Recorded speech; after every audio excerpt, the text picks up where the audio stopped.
সারা পৃথিবী আগে বাঙালিকে শ্রদ্ধা করত, বাঙালির মধ্যে উচ্চশিক্ষিত মানুষ বেশি ছিল বলে। আর এখন কিন্তু মাঝে মাঝে বাঙালিকে সন্দেহ করছে পৃথিবীর লোক, কারণ গুন্ডার দল বেড়ে গেছে। সাবধান, গুন্ডার দল বেড়ে গেছে বাঙালির মধ্যে। ওই জন্য পৃথিবীর লোক এখন বাঙালি শুনলেই কিন্তু একটু একটু ভয় পাচ্ছে, সন্দেহ করছে। তা গুন্ডাকে কে না ভয় পায়, কে না ঘেন্না করে? তেমনি ভক্তি জগতে 6টি গুন্ডা আছে। সেই 6 জনের নাম হচ্ছে কাম, ক্রোধ, লোভ, মোহ, মদ, মাৎসর্য। আমি তোমার চরণে যাচ্ছি বলে 6 জন আমাকে গলায় দড়ি বেঁধে টানছে উল্টো দিকে। সেই 6 জন কারা? কাম, ক্রোধ, লোভ, মোহ, মদ, মাৎসর্য। সেটা নরোত্তম দাস বলছেন দুটো নামে, লোভ মোহ, এই দুটোই আমাদেরকে বেশি ক্ষতি করে। লোভ মোহ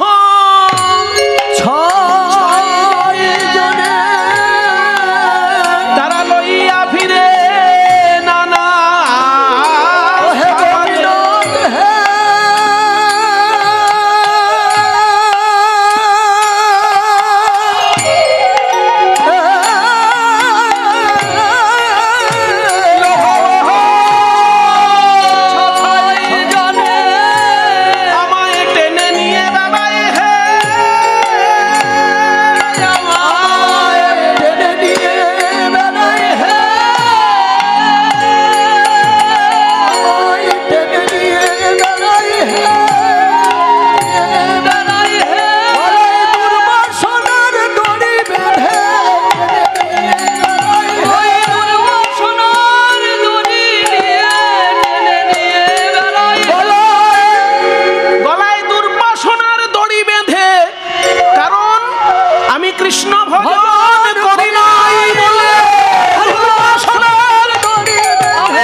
বিষয় ভঞ্জায়ে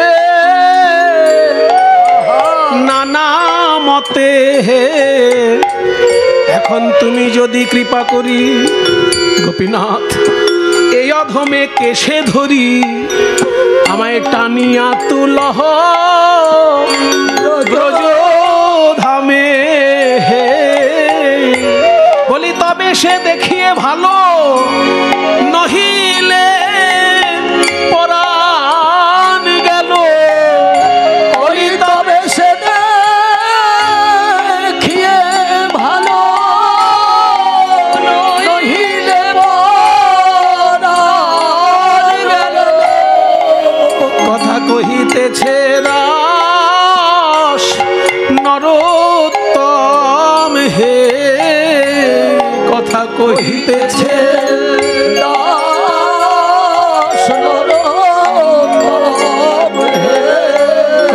কহিতেছে দাস নরোত্তম।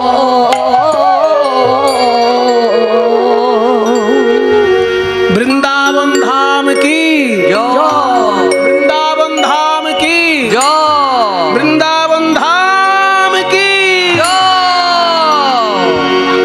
কে বাবা তুমি? আমার নাম দুঃখী কৃষ্ণ দাস। হ্যাঁ, বসো বসো। এ কিরকম নাম? তুমি যে কোনো একটা কথা বলো, বলো হয় তোমার নাম দুঃখী, নয় কৃষ্ণ দাস। যে কৃষ্ণের দাস হতে পারে সে কখনো দুঃখী হয়? এই জগতে যারা মায়ার দাস তারা দুঃখী, আর যে কৃষ্ণের দাস সে যে অবস্থাতেই থাকুক সুখী। না না, জীব গোস্বামী পাদ আসলে অত ভেবে চিন্তা আমি বলিনি। আমার বাবা মার দেওয়া, পাড়ার লোকের দেওয়া নাম হচ্ছে দুঃখী, আর গুরুদেবের দেওয়া নাম কৃষ্ণ দাস।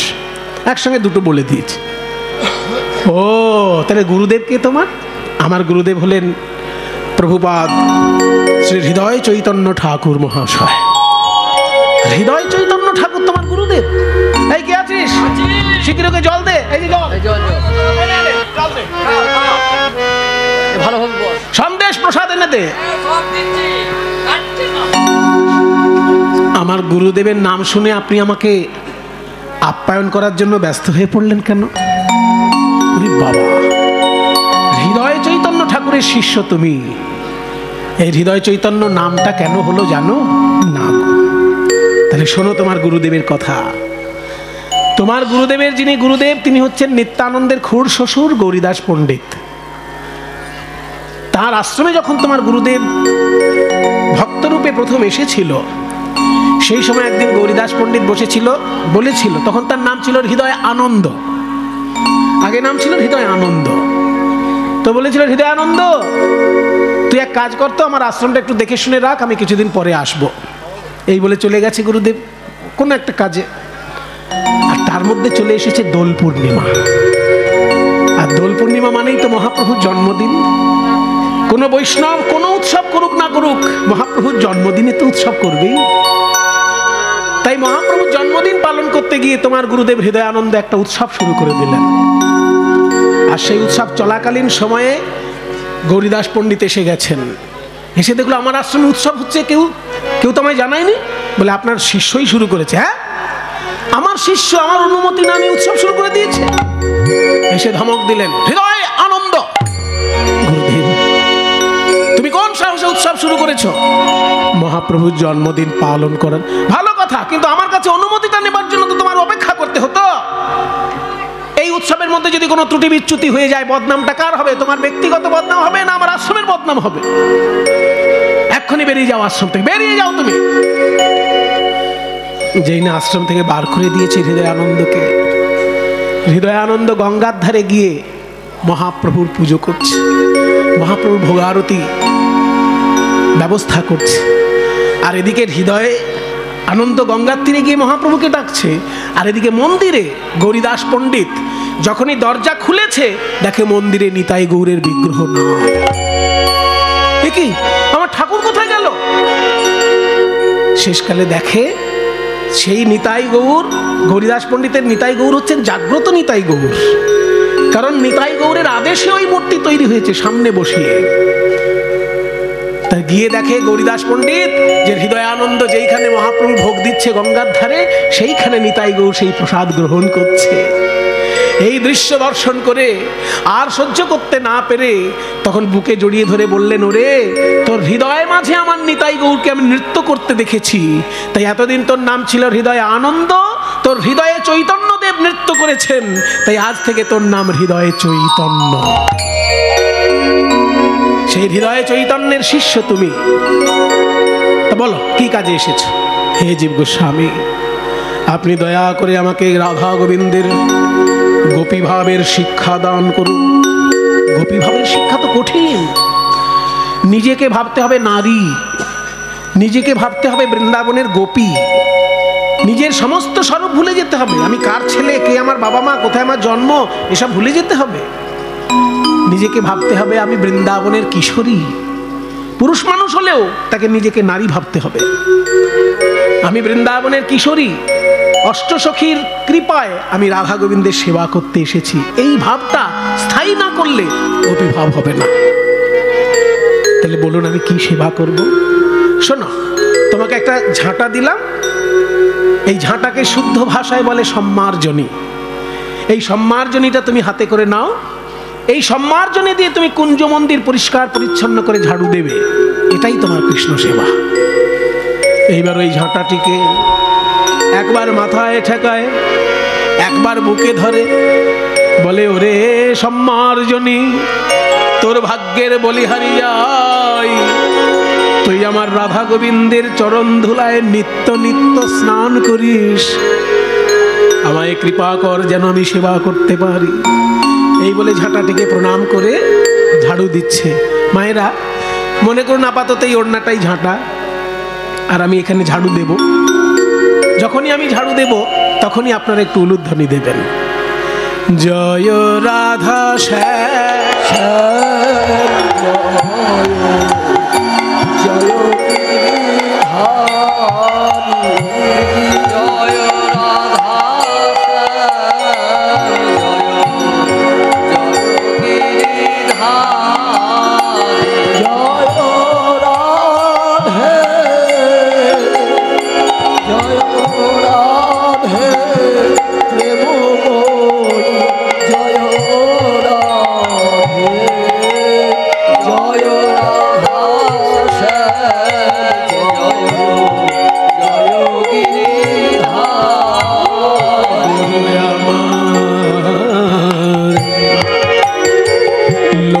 লোচন আনন্দ ধাম গুরু আমার লোচন অযাচিত হেন পতিত হেরিজ বহু যাচি দেওয়াল হরিনা যাচি দেওয়াল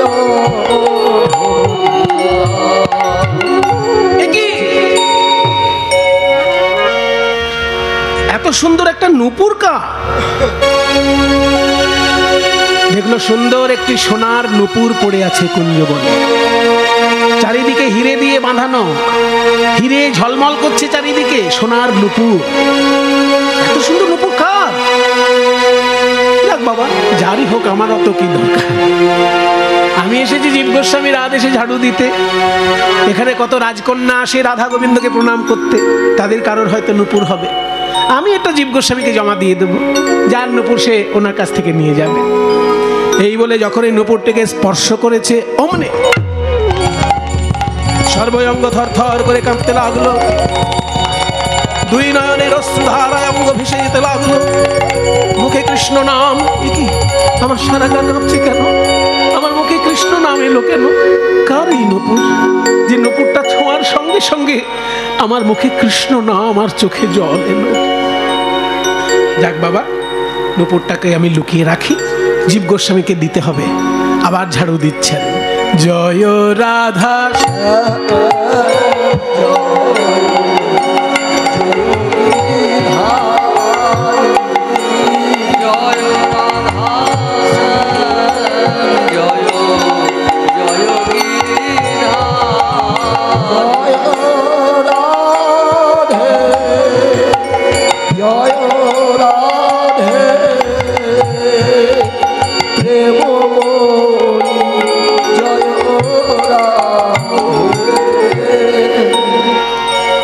এই নূপুরটি আসলে কার বাবা? এই নূপুরটি স্বয়ং রাধা রানীর। আগের দিন রাতের বেলায় গভীর রাতে রাস হয়েছে, আর রাধা রানী রাসলীলায় নৃত্য করে যখন বাড়িতে গিয়েছেন, মানে রাধাকৃষ্ণের লীলা তো রোজই বৃন্দাবনে হয়, আমাদের চোখে ধরা পড়ে না। তো রাস করে রাধারানী চলে গিয়েছেন ঘরে। যখন নূপুর খুলতে গিয়েছেন, দেখে একটা নূপুর আছে আর একটা নূপুর নেই। চমকে উঠলেন, ললিতা ললিতা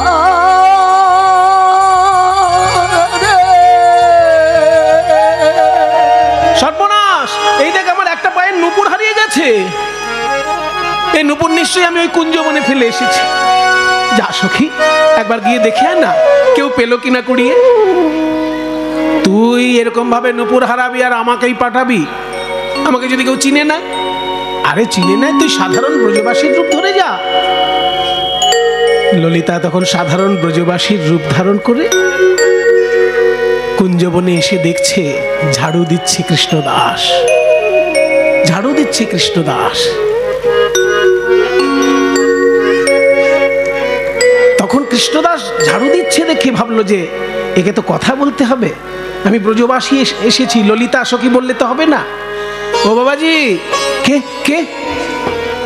नारी कंठ, के अपनी? मैं वृंदावन की एक लड़की हूँ, मामूली एक लड़की हूँ।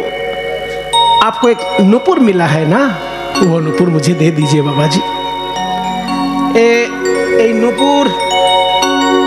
नूपुर का नूपुर? हाँ मेरा ही समझ लीजिए। তোমার তো তোমার যদি এই নূপুর হয় তাহলে তোমার দুটো পায়ে নূপুর আছে কি করে? আই রে, তখন ললিতা हाँ हाँ जब पकड़ गई हो तब अपने पैर छिपा रही हो। जिसका ये नूपुर है अगर उसी को मेरे सामने लाकर दिखा सकती हो तभी ये नूपुर तुम्हें मिलेगा। যার এই নূপুর তাকে যদি একবার এনে দেখাতে পারো তবেই এই নূপুর তুমি পাবে। ললিতা দেখলো এই বাবাজিকে কথায় ভুলানো যাবে না, ছুটে চলল রাধে রাধে। সর্বনাশ হয়েছে, এক বাবাজি তোর নূপুর কুড়িয়ে পেয়েছে, বৃন্দাবন কুঞ্জ বোন ঝাড়ু দিতে গিয়ে আমি বললাম আমার নুপুর দিয়ে দাও, বলে তোমার পায়ে তো নুপুর আছে, এটা আবার তাহলে তোমার কি করে হয়? উরি বাপরে, কত কথা বলে বাবাজি। তুই চল রাধে, তোকে না দেখলে নুপুর দেবে না বলেছে, তোর পায়ে তো একটা নুপুর আছে আর একটা পা খালি আছে, তুই চল। আমি যাব? হ্যাঁ, এখন আমি যাব বললে হবে? আমি যেমন সাধারণ ব্রজবাসিনী রূপে গেছি, তুইও আমার সঙ্গে ছদ্মবেশে চল। চল ললিতারে সঙ্গে করে রাধা রানী চলে, ললিতার সঙ্গে করে ললিতা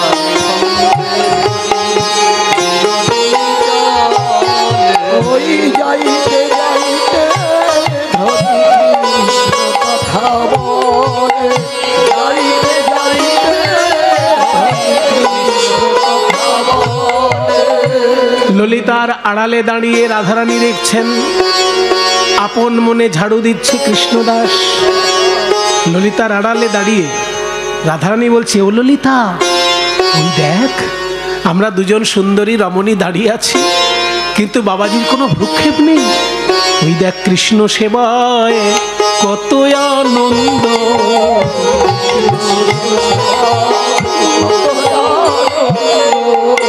ওই দেখ সেবা সুখে ডুবে আছে, আমাদের পানে চাইছে না রে।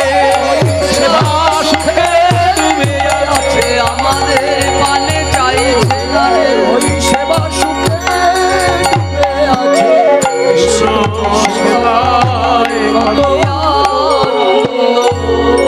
ঠিক আছে, ওই কথা পরে হবে, তুই আগে নুপুরটা চা।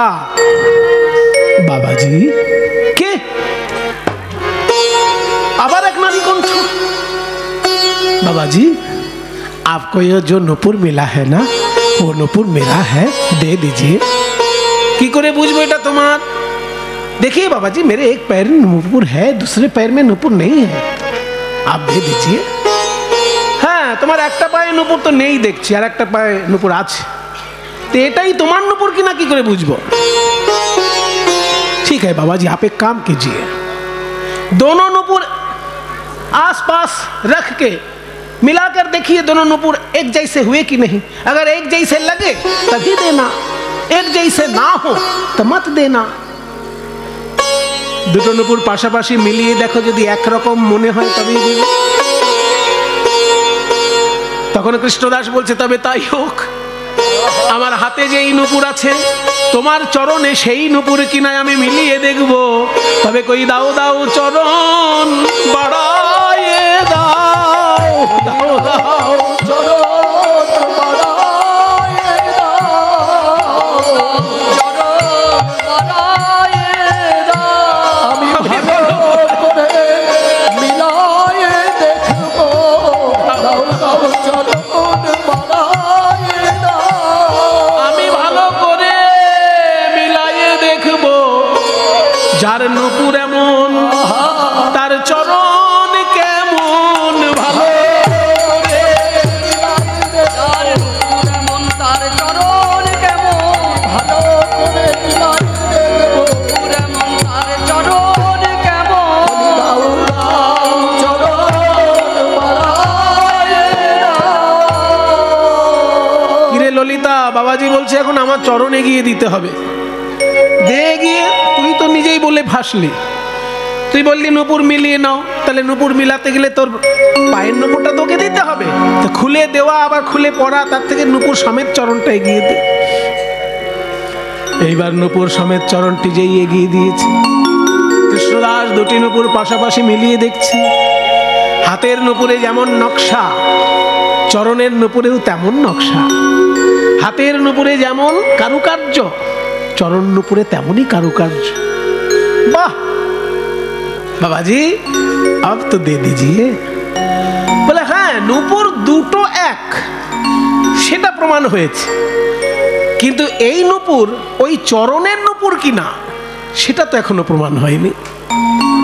आप क्या बोलना चाहते हैं बाबाजी?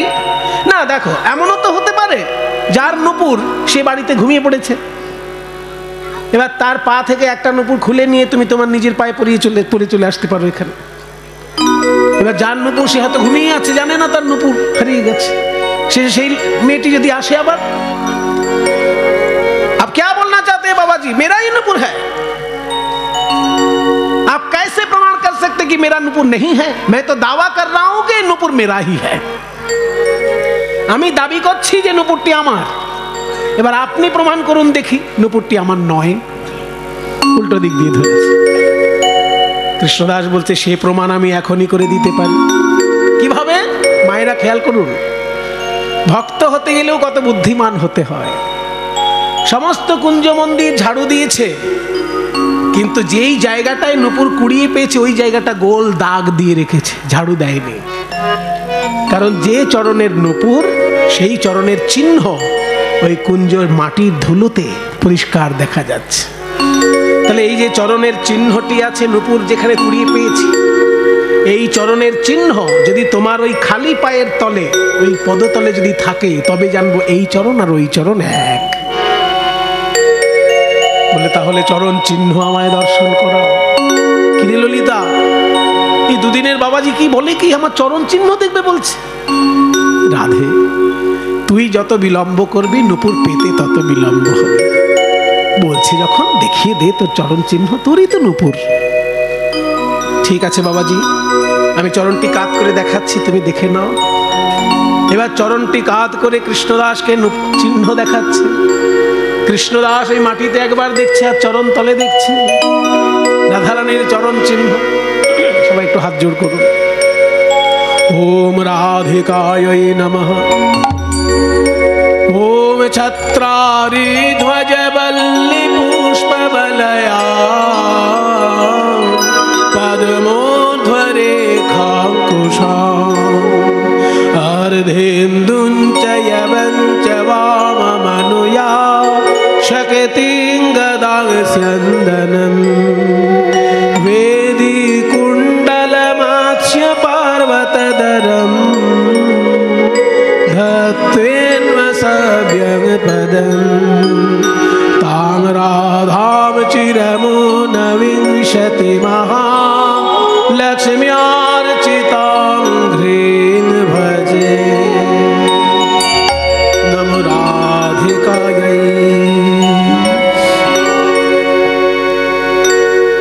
রাধারানীর দুটি চরণ, বাম চরণের নুপুর হারিয়েছে, আর বাঁ পায়ের তলে যে চিহ্নগুলো সেগুলো বর্ণনা করেছেন বিশ্বনাথ চক্রবর্তী পাল রূপ ও চিন্তামণি গ্রন্থে। ছত্রারি ধ্বজবল্লী পুষ্পয়া, 11টি চিহ্ন বাম পদতলে। ছত্র মানে ছাতা চিহ্ন, অরি মানে চক্র, অরি মানে কিন্তু শত্রু, সেটা বানানো হচ্ছে অরয় হস্যি, আর অরয় দীর্ঘি অরি মানে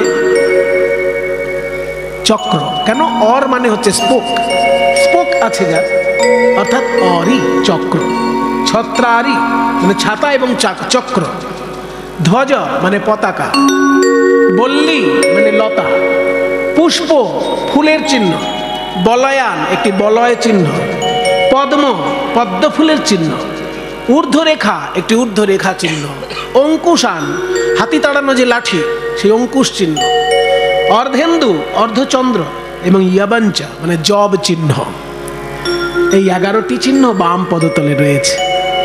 আর দক্ষিণ পদতলে শক্তিং গদাং স্যন্দনম, শক্তি চিহ্ন। শক্তি হচ্ছে একটা অস্ত্র, ব্রহ্মার হাতে থাকে। গদা বিষ্ণুর হাতে থাকে।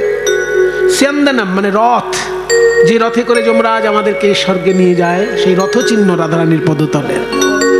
বেদী একটি বেদী চিহ্ন, কুণ্ডল কানের কুণ্ডল চিহ্ন, মৎস্য মাছের চিহ্ন, পর্বত পর্বত চিহ্ন এবং দরং মানে ঝর্ণা চিহ্ন।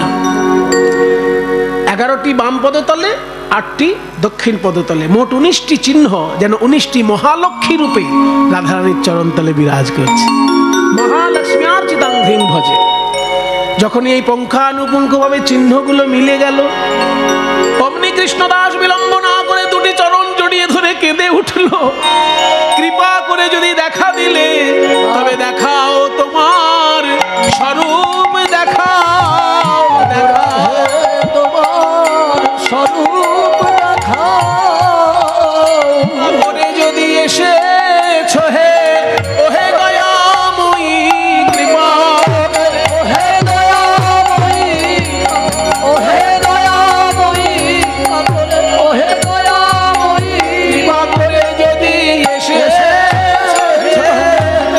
দেখাও তোমার স্বরূপ দেখাও। बाबा जी आप क्या कर रहे हैं? आप मेरे चरण छोड़ दीजिए। मैं वृंदावन की एक मामूली लड़की हूँ, मैं राधा रानी नहीं हूँ, छोड़ दीजिए मेरे चरण। ललिता তুই কিছু বল না। ললিতা বলছে আমি কি বলবো রাই, ও জীব গোস্বামীর শিষ্য, শিক্ষা শিষ্য আর হৃদয় চৈতন্যের দীক্ষা শিষ্য, সমস্ত শাস্ত্র জেনে ফেলেছে, তোর চরণে কি কি চিহ্ন তাও জেনে ফেলেছে, তাই তোকেও চিনে ফেলেছে। আমি বাধা দিয়েও কোনো কাজ হবে না, তুই কৃপা করে ওকে একবার নিজ রূপটি দেখা রাধে। বাবাজি আমার রূপ না দেখলে তুমি আমায় নূপুর দেবে না বলছো? তাহলে চোখটা একবার বন্ধ করো, আমি কৃপা স্পর্শ দিই তোমায়। যেই চোখ বন্ধ করে বসেছে অমনি রাধা রানী কৃপা স্পর্শ দিলেন তার শিরে। এইবার নয়ন উন্মিলিত করে কৃষ্ণদাস দেখে আর সেই নারী মূর্তি নাই, যেন সোনার প্রতিমা দাঁড়িয়ে রয়েছে। তপ্ত কাঞ্চন গৌরাঙ্গী রাধে বৃন্দাবনেশ্বরী সভা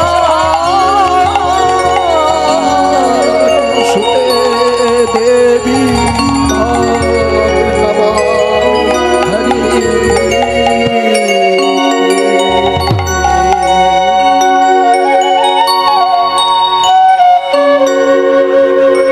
কৃষ্ণদাস আমাকে তুমি যেমন দেখছো তেমন একটু বর্ণনা দাও দেখি। কৃষ্ণদাস বলে আমি কি তোমার রূপের বর্ণনা দিতে পারি? তবে যেমন বলছো আমি তেমনই, যেমন আমি দেখছি তেমনই লিখবো। এই কি রূপ! সোনা বলবো?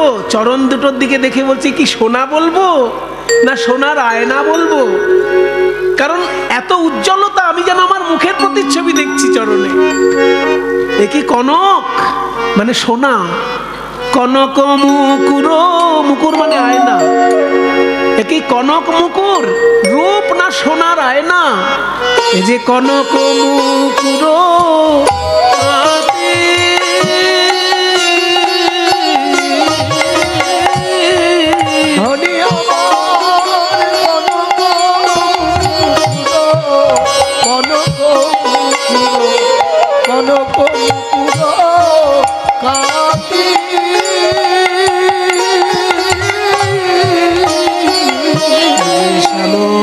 বিলাসের সুন্দর সাজয়ে কতেক ভাতি। শ্যাম বিলাসের সুন্দর তনু সাজয়ে কতেক ভাতি। আমার সিঁদুরটা দেখ, আমার কাজলটা দেখ, সিথায় সিঁদুর নয়নে কাজর, ওই সিথায় সিঁদুর নয়নে কাজর। আমার কপালে চন্দন রেখা, অরুণের করে নব জলধার নবীন চাঁদের দেখা। ও মায়েরা, এই যে গানটা শুনছেন না, এই গান স্বয়ং ওনার লেখা। যিনি এই রূপ দেখেছেন সেই দুঃখী কৃষ্ণদাসের লেখা এটা। বলছে অরুণের কোলে নবজলধর নবীন চাঁদের দেখা, চোখের কাজল সিঁদুর আর চন্দন তিনটে দেখে কি মনে হচ্ছে জানো? একসঙ্গে আকাশে যেন সূর্য, চাঁদ আর কালো মেঘ তিনটেই দেখা যাচ্ছে। সিঁদুরটা যেন সূর্য, চন্দনের বিন্দু যেন চাঁদ, আর কাজলটা যেন কালো মেঘ। সূর্য আর চাঁদ আকাশে যদি একসঙ্গে ওঠে বাবা, জ্যোতিষীরা খুব আনন্দিত হন, কারণ ওর একটা শুভ যোগ। ওই যোগটাকে বলা হয় পুষ্পবন্ত যোগ। যেন পুষ্পজন্ত যোগ লেগেছে, পুষ্পবন্ত এই জগতের মঙ্গল হবে বলে ওই রবি চন্দ্র উদয় হয়েছে। জগতের মঙ্গল হবে বলে রবি চন্দ্রের উদয় হয়েছে। জগতের মঙ্গল হবে বলে পুষ্পবন্ত যোগ লেগেছে। আমার নীল শাড়িটা কেমন লাগছে বল? আমার ওড়নাটা কেমন লাগছে বল? শোনো রাধে, নীল বসন রতন ভূষণ, ওই নীল বসন রতন ভূষণ, বসন রতন এই সভারে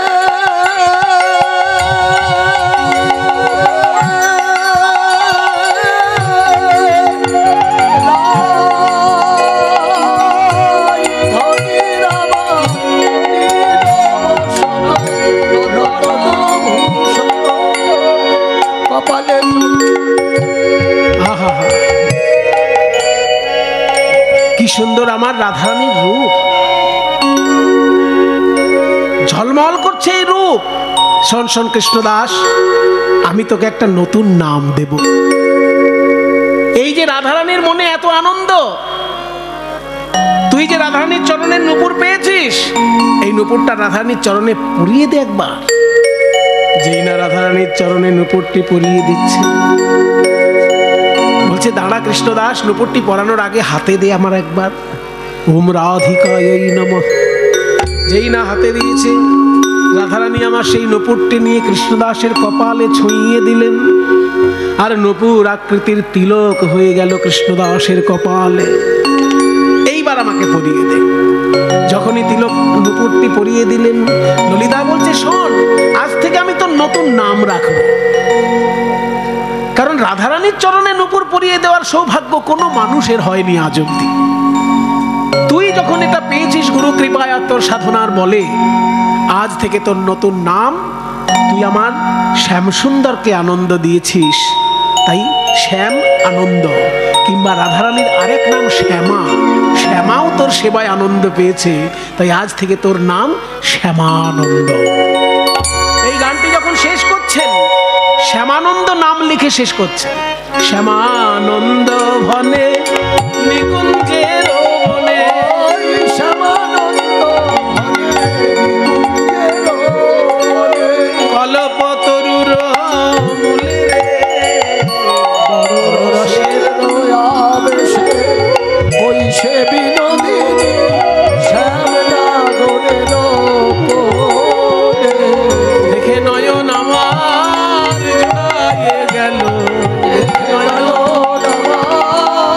জুড়ায়ে গেল, শ্রীকৃষ্ণকে স্মরণ করলেন, রাই ধরি কৃষ্ণ এসে দাঁড়ালেন, রাধা কৃষ্ণের মিলন দর্শন করলেন, শ্যামানন্দ চোখ বন্ধ করলেন। যেই চোখ বন্ধ করলেন, অমনি চোখ খুলে আর কাউকে দেখতে পেলেন না। তাদের সেই চরণ ধুলায় গড়াগড়ি দিলেন। কিন্তু এই কথা চাপা থাকলো না বাবা। যখনই চলে এলেন জীব গোস্বামীর কাছে, জীব গোস্বামী বলছেন, এ কি তোর কপালে একটা চিহ্ন দেখছি কিসের? বলে গোস্বামী পাদ, স্বয়ং রাধা, স্বয়ং রাধারানী তার নূপুরটি আমার কপালে ছুঁয়ে দিয়েছিলেন, তখন থেকে আমার এই চিহ্ন। তাই নাকি? সেটা আমি জানি রে, কারণ তোকে পাঠানোর পর আমি ধ্যান করে সব কিছু দেখে ফেলেছি। তোর সঙ্গে যা যা ঘটেছে সব আমি ধ্যানের মধ্যে দেখতে পেয়েছি। জীব গোস্বামী মেনে নিলেও এই কথা কিছু বৈষ্ণব তখন মেনে নিতে পারেনি। তারা গিয়ে হৃদয় চৈতন্যকে উল্টো পাল্টা ভাবে বুঝালো, এই যে হৃদয় ঠাকুর, আপনার শিষ্যর কেলর কীর্তি দেখুন। এই যে শিষ্য, দেখতে মনে হচ্ছে খুব বড় ভক্ত, ওই দেখো কি সুন্দর তিলক, কি সুন্দর মালা, হাতটা যেন বড় ভক্ত। হ্যাঁ, তিলক আর ওই তিলক দেখ নয়, না তো আলাদা, এ তো আলাদা তিলক দেখছি। আমি যেটা দিয়েছিলাম সেটা আপনার তিলকের সঙ্গে তোর তিলক মিলছে না। তাহলে বুঝুন কি কাণ্ড শুরু করেছে। আপনার শিষ্য এই তিলকটা কি করেছে জানেন? বলছে কি রাধারানী নূপুর নাকি ওর কপালে ছুঁয়ে দিয়েছে। মরম দশা। জয়রূপ সনাতন ভট্ট রঘুনাথ, শ্রীজীব গোপাল ভট্ট দাস রঘুনাথ, মানে রেগে গেলে লোকে তাড়াতাড়ি কথা বলে না। 6 গোস্বামী কোনোদিন রাধারানীর নূপুর পেল না। আরে দুদিনের বাবাজি কৃষ্ণদাস এ বলে নাকি রাধারানীর নূপুর কুড়িয়ে পেয়েছে। শাসন দে করুন, ওকে শাসন করুন। কৃষ্ণদাস তুই এই তিলক মুছে ফেল। গুরুদেব, এই তিলক আমি মুছতে পারবো না, স্বয়ং রাধারানীর। পারবি না? তবে আমি নিজেই মুছে দেবো। এই বলে ওড়না দিয়ে যখনই তিলক মুছতে গেল, দেখি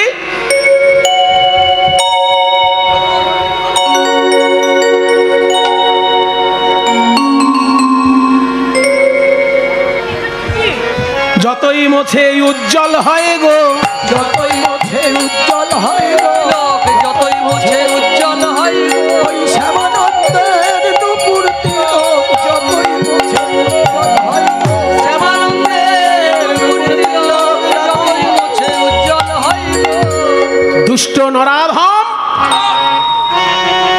এমন রাসায়নিক ব্যবহার করেছে, কোন রাসায়নিক ব্যবহার করেছে, তাই আমি মুছলেও তিলক মুছছে না, তোকে বেত্রাঘাত করব। এই বলে হৃদয় চৈতন্য শুরু করলেন বেত্রাঘাত। তিলক মোছ, তিলক মোছ, তিলক মোছ।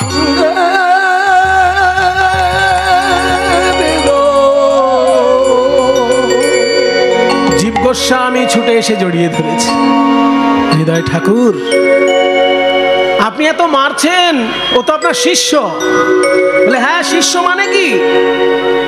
শিষ্য মানে হলো যাকে শাসন করা যায়, শাসন করলে যে শাসন মেনে নেয় তাকে বলে শিষ্য। বলে আপনি শাসন নিশ্চয়ই করবেন, কিন্তু ও বেঁচে থাকলে তবে তো শাসন করবেন, যেভাবে মারছেন ও তো মরে যাবে। এখন ছেড়ে দিন, পরে আবার শাসন করবেন। ঠিক আছে, জীব গোস্বামীর জন্য তুই রক্ষা পেলি, পরে ধরলে তোর তিলক আমি মুছিয়ে ছাড়ব।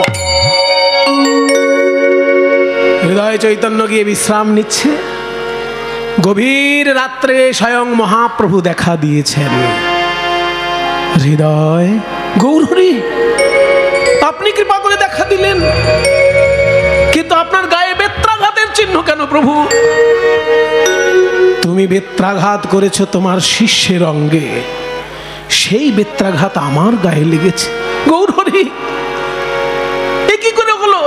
আমি তোমার শিষ্যের গায়ে মানলাম। শিষ্য, শিষ্য যদি সত্যিকারের শিষ্য হয়, তার সম্পর্কে শাস্ত্র কি লিখেছে? শিষ্য যদি দীক্ষাকালে শরণাগত হইয়া করে আত্মসমর্পণ, শরণাগত হইয়া করে আত্মসমর্পণ, সেই কালে কৃষ্ণ তারে করে আত্মসম।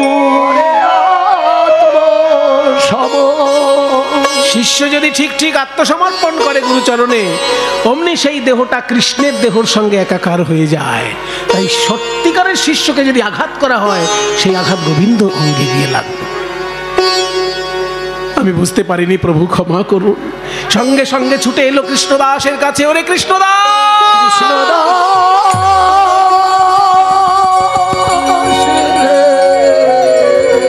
আমি তোকে খুব মেরেছি, তোর খুব ব্যথা লেগেছে না রে বাবা? আয় আয়, তুই আমায় ক্ষমা কর বাবা। গুরুদেব, আপনি যদি আমার কাছে হাত জোড় করেন, আমার তো নরকেও জায়গা হবে না, কারণ আপনি কৃপা করে আমাকে কৃষ্ণ ভজনে যুক্ত করেছিলেন বলেই আমি রাধারানীর কৃপা পেয়েছি। আপনিই তো আমার পূজনীয় গুরুদেব। আপনি যদি নির্মল গৌরাঙ্গ প্রেম রসের সুধা না পান করাতেন, আমি কি জানতাম?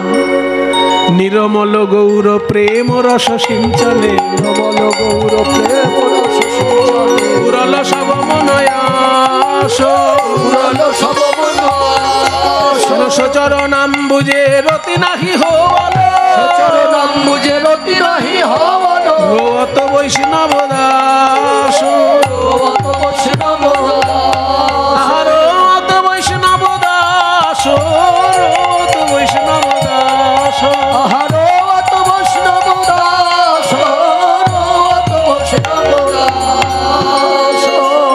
তাহলে মায়েরা একটা জিনিস বুঝলেন, একজন ভক্ত কিন্তু তার চারটে নাম। বাবা মার দেওয়া নাম দুঃখী, হৃদয় চৈতন্য ঠাকুরের দেওয়া নাম কৃষ্ণদাস, ললিতা সখীর দেওয়া নাম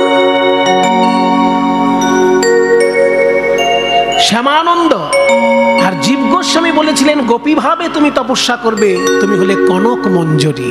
জীব গোস্বামী দিয়েছিল কনক মঞ্জরী নাম।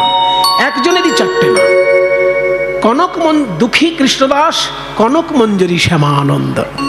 আত্মসমর্পণ করেছেন রাই চরণে, তাই অমর হয়ে আছেন বৈষ্ণব জগৎ।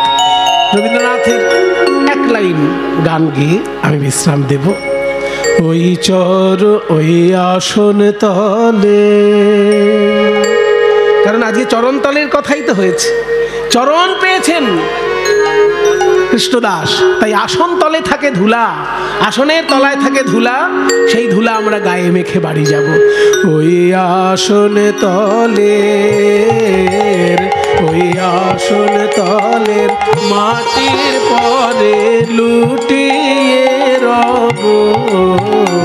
ওই আসন তলের, ওই আসন তলের মাটির পরে লুটিয়ে রব। ওই আসন তলে তোমার চরণ ধুলায় ধুলায় ধূসর হব। ওই আসন তলে, ওই আসন তলে। মান সম্মান নিয়ে যেন বেশি না ভাবি। কেন আমায় মান দিয়ে আর দূরে রাখো, কেন আমায় মান দিয়ে আর দূরে রাখো। চিরজনম ওহে চিরজনম এমন করে ভুলিও না কো। অসম্মানে অনুটেনে পায়ে তব তোমার চরণ ধুলায় ধুলায় ধূসর হব। ওই আসন তলে, ওই আসন তলে আমি তোমার যাত্রী দলের রব পিছে।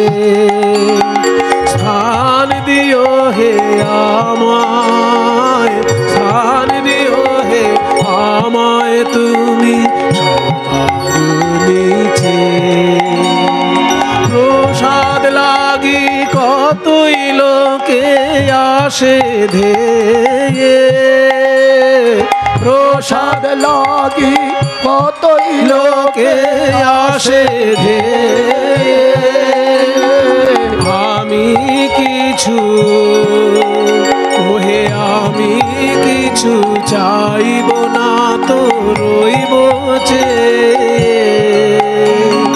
সবার শেষে যা বাকি রয়ে তাহাই লব। তোমার চরণ ধুলায় ধুলায় ধূসর হব। ওই আসন তলে, ওই আসন তলে মাটির পরে লুটিয়ে রব। ওই আসন।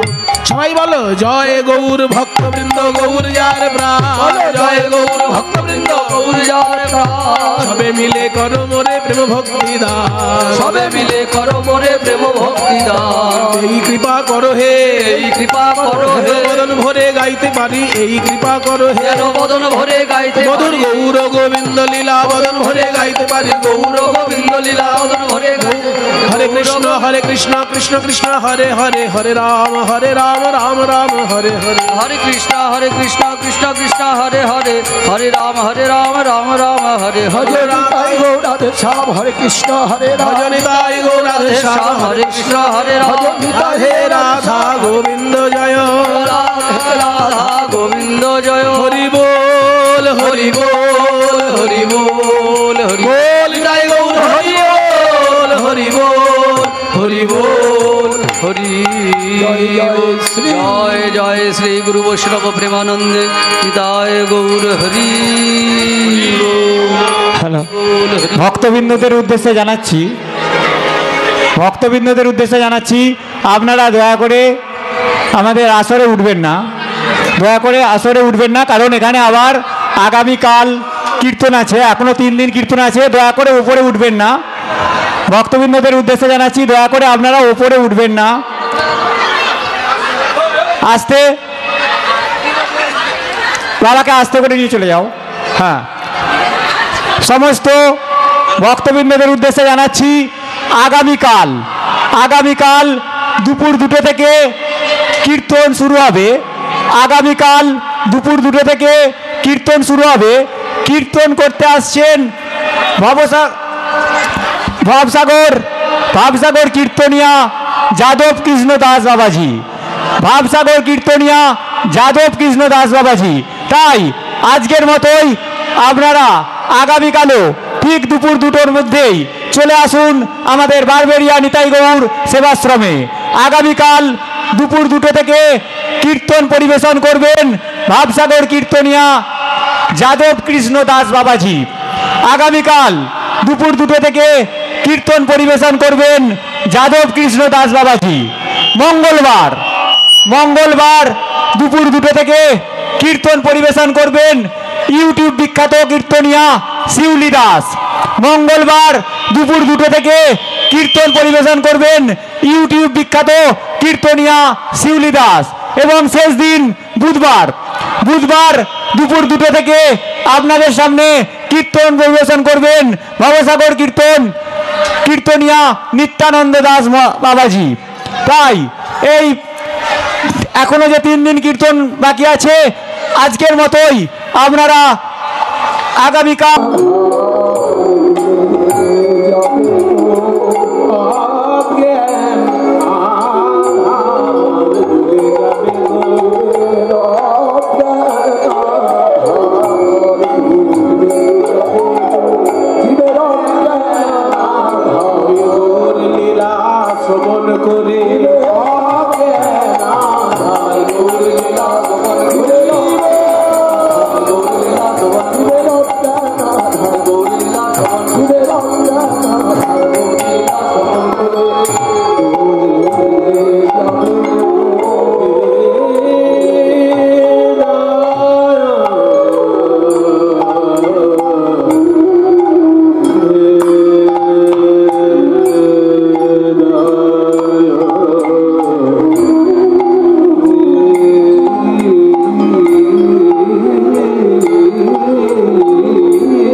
দুটি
সে জানে ভক্ত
Yeah.